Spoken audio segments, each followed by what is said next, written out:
A oração é a respiração da alma. A oração está para o crente assim como o ar está para os pulmões. Pulmões que não têm ar não servem para nada. Então a relação é bem essa, a grandeza é bem essa, o confronto é exatamente esse. Nesse vídeo eu quero te ajudar a responder a pergunta que sempre retorna à mente dos crentes. Se Deus sabe de tudo, por que eu preciso orar? Então fica comigo até o fim desse vídeo e nós vamos juntos, por meio da palavra, encontrar as respostas e elevar a nossa condição de entendimento bíblico a outro nível, a outro patamar. Antes disso, já deixa o seu like nesse vídeo, se inscreve aí no nosso canal, comenta para compartilhar comigo o que está no seu coração e vamos prosseguir nessa jornada de crescimento. Fica aí.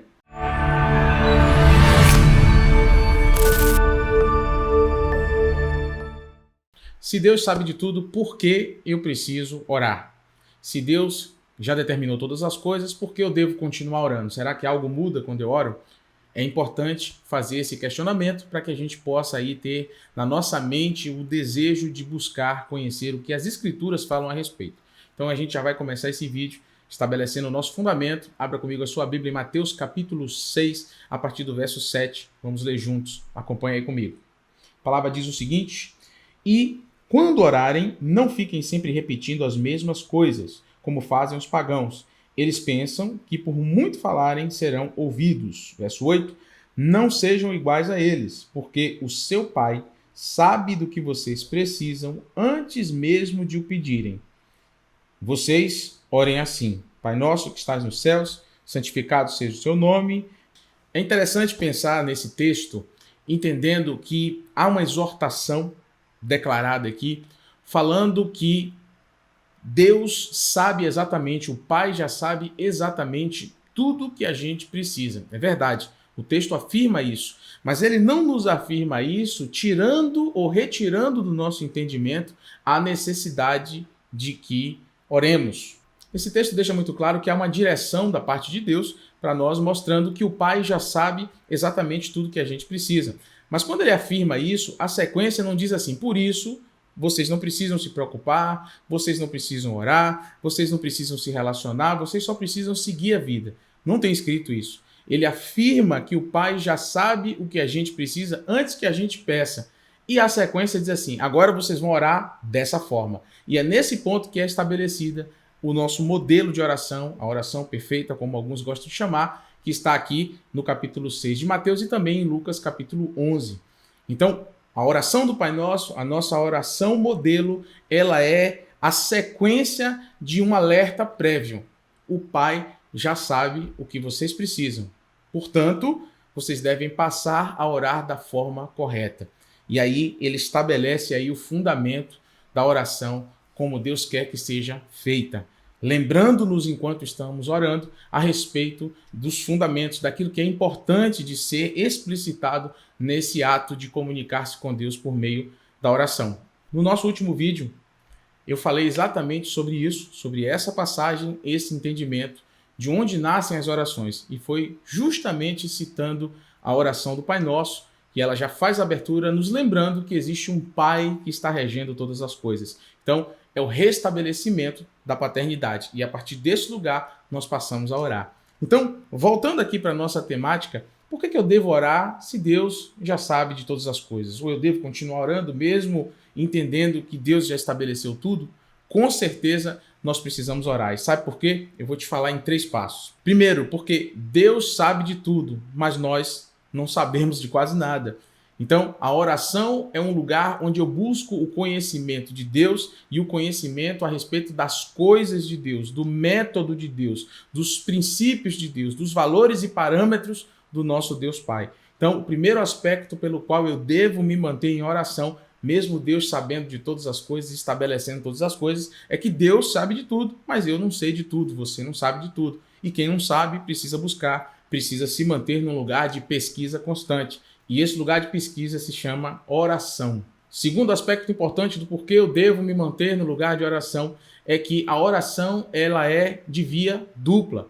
Eu falo com Deus, eu lanço sobre Deus as minhas questões, as minhas afirmações, a minha atitude de louvor e Deus responde. E Deus comunica ao meu coração os seus princípios, as suas verdades. Deus se preocupa em estabelecer conexão conosco.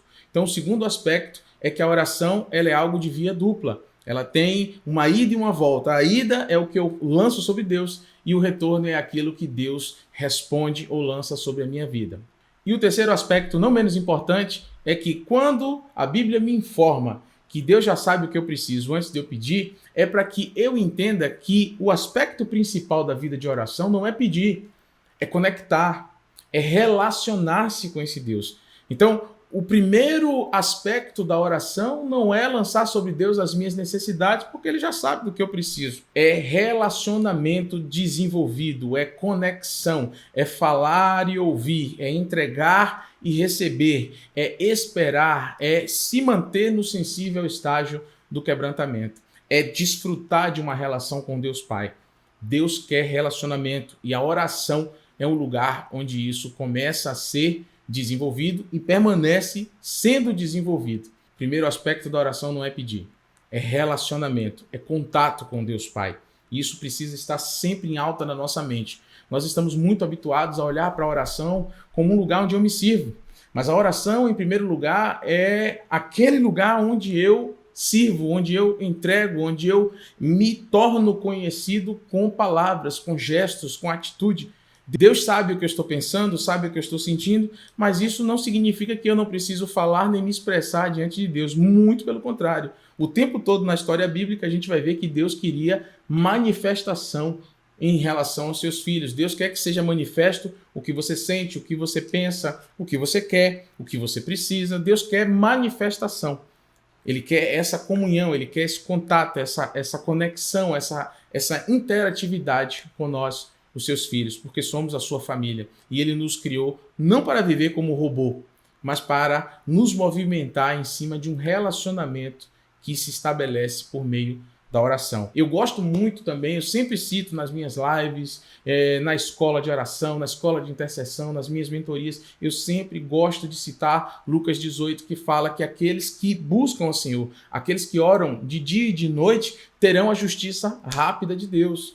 Por quê? Porque Deus valoriza o tempo investido com Ele. Deus valoriza relacionamento. Então ele chega ao ponto de dizer em Lucas 18 que ele vai responder com justiça rápida àqueles que buscam de dia e de noite. Ele vai continuar fazendo com que esperem aqueles que buscam de dia e de noite, e aí a própria Bíblia responde, não, ele vai agir rápido.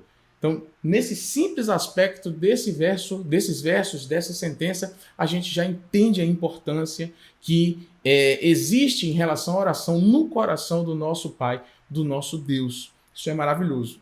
Dentro dessa temática, existem outras perguntas que são desdobramentos desse questionamento que nós estamos respondendo aqui nesse vídeo. Como, por exemplo, se Deus já sabe de tudo, será que a minha oração tem poder de criar algum tipo de mudança? É claro que sim. E eu vou te mostrar isso aqui em 3 textos bem interessantes e distintos. O primeiro deles é Lucas, capítulo 1, do verso 8 ao verso 13. E aí o contexto para essa passagem é em relação ao sacerdote Zacarias e a sua esposa Isabel, um casal de idosos que viriam a ser os pais de João Batista. A gente sabe que Isabel era estéril e que eles vinham orando e buscando a Deus para que ele desse a eles um filho, mesmo sabendo que já eram idosos e que Isabel era estéril. No contexto da época, ser estéril era uma vergonha absurda, porque a infertilidade era algo que falava a respeito de relacionamento com Deus. É como se você não tivesse o favor de Deus, né, no contexto da época. Era uma vergonha muito grande com a qual Isabel vinha lidando há muitos anos. Há estudos que dizem que Isabel e Zacarias oraram para que Deus trouxesse um filho para eles, cerca de 40 anos. Então, às vezes a gente pensa que a oração não está dando certo, ou que Deus não está nos ouvindo, e a gente orou apenas uma vez, ou 2 ou 3 vezes. Mas não significa que Deus vai levar 30 ou 40 anos para responder a uma de nossas orações, mas nos ensina a ser perseverantes. Então isso é maravilhoso. E nessa passagem de Lucas capítulo 1, eles estavam batalhando em oração, buscando isso, e justamente quando Zacarias foi escolhido como um dos sacerdotes para fazer aquele momento especial de entrar, né, no templo para dedicar ali ofertas ao Senhor, enquanto o povo estava do lado de fora orando, o anjo veio até Zacarias informar que Deus havia respondido às suas orações. E isso foi maravilhoso. Então essa é uma passagem importante que nos mostra que a oração, sim, ela interfere naquilo que Deus vai fazer. Em Daniel capítulo 9, verso 23, olha que coisa bonita. Daniel estava orando, buscando e clamando a Deus em prol do seu povo. Ele estava gerando arrependimento e fazendo confissão de pecados diante de Deus. E no meio disso, Deus enviou o anjo Gabriel. E olha só o que o anjo Gabriel disse para Daniel: assim que você começou a orar, eu fui enviado para lhe trazer a resposta, porque você é muito amado. Vamos ler juntos um outro exemplo que está em Daniel capítulo 10, verso 12. E ele prosseguiu: não tenha medo, Daniel. Desde o primeiro dia em que você decidiu buscar entendimento e humilhar-se diante do seu Deus, suas palavras foram ouvidas e eu vim em resposta a elas. Olha que coisa tremenda, olha que maravilha. Mais uma vez o anjo do Senhor foi enviado até Daniel para trazer a resposta, porque ele estava buscando entendimento por meio da humilhação, ele estava se colocando diante do Pai e, de fato, Deus responde dizendo sim. Quando vocês me buscam, quando vocês se humilham, quando vocês se arrependem, algo acontece no meu coração e eu posso sim mudar as coisas, eu posso sim mudar a realidade. Quem me ensina isso? Quem me mostra isso? A própria palavra, a própria Bíblia, como nós vimos nesses últimos 3 versos que a gente acabou de ler aqui, nessas últimas 3 sentenças. Então, que fique muito claro nos nossos corações que a oração é um instrumento, é uma ferramenta poderosa para gerar transição em acontecimentos, em realidades, em toda e qualquer necessidade. Tudo pode ser mudado, tudo pode ser movimentado enquanto existirem pessoas que estejam dedicando seus corações para ter entendimento, para conhecer a vontade de Deus e para se submeter a elas.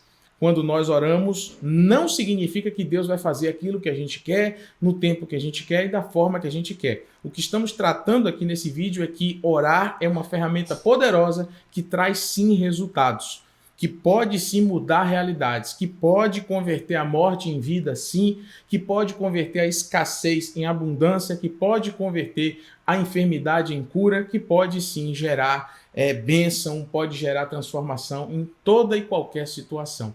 Então, orar é sempre positivo. Mesmo que a Bíblia também nos mostre que Deus já sabe de todas as coisas, que Ele já definiu todas as coisas, mesmo a Bíblia nos falando, como a gente leu aí no início desse vídeo aqui, Mateus capítulo 6, versos 7 e 8, quando a gente é informado ali que o Pai já sabe das nossas necessidades, eu quero te lembrar que a sequência desse texto é o nascimento da oração modelo Pai Nosso, dizendo: orem assim. Então, quando Deus diz que já sabe do que a gente precisa, quando Ele ressalta que conhece as nossas necessidades, Ele também ressalta a maneira correta de orar. Ele também nos ensina que devemos prosseguir em oração, porém da forma correta, da forma que lhe agrada, colocando na nossa oração os elementos que ativam o coração de Deus. Então, orar é sempre necessário, é sempre importante. Orar é sempre um instrumento de mudança. E quando você une a oração com a fé, então nós podemos realizar coisas poderosas. É por isso que a palavra do Senhor também nos diz que a oração do justo pode muito em seus efeitos. Que efeitos são esses? Já parou para pensar? Quais são esses efeitos? Quais são os efeitos que você está buscando enquanto ora? Porque a motivação do seu coração também é definitiva para o resultado das suas orações. Mas o mais importante de tudo isso é entender que o princípio da oração não é nem o que Deus vai responder, é o ato de se relacionar com Deus. O mais importante para Deus não é o que Ele vai responder ou o que você vai pedir, é a conexão, é o relacionamento, é o lugar de oração, é estabelecer esse lugar de oração onde você simplesmente permanece nele, independendo do que possa acontecer. Deus deseja ardentemente desenvolver relacionamento conosco. E a oração é essa ferramenta poderosa. Então, nunca mais carregue essa dúvida. Se Deus sabe de tudo, por que eu preciso orar? Será que eu preciso orar? Precisa, deve crescer em oração todo o tempo. Porque não existe uma situação onde você vai chegar ao ponto de dizer: eu estou orando demais. Ninguém ora demais. Porque falar com Deus é maravilhoso, é uma fonte inesgotável de vida, de cura e de revelação. Amém? Então, vamos permanecer nesse lugar de oração, conhecendo o que a Bíblia fala a respeito disso e buscando na própria palavra as grandes histórias que motivam o nosso coração a nos manter nesse lugar de relacionamento com o Pai. Se você chegou até aqui comigo nesse vídeo é porque você tem interesse em conhecer a respeito da vida de oração. Então eu quero te indicar a clicar aqui nesse card que eu vou deixar e nós temos aí os últimos 2 vídeos falando a respeito de oração. Os passos, a maneira de organizar a sua vida de oração, a maneira de permanecer no lugar de oração, tudo para que você cresça em oração. Então vamos continuar a nossa jornada porque Deus quer nos ensinar a respeito das coisas mais poderosas em relação a essa geração de poder que se chama o lugar de oração. Se você gostou desse vídeo, já deixa um like, se inscreve aí no canal e não deixe de comentar o que é que você recebeu em relação a essa palavra, porque essa interação é muito importante. Eu quero ter o prazer de responder aquilo que você colocar e desenvolver ali um relacionamento com você. Amém? Que o Senhor te abençoe e até a próxima.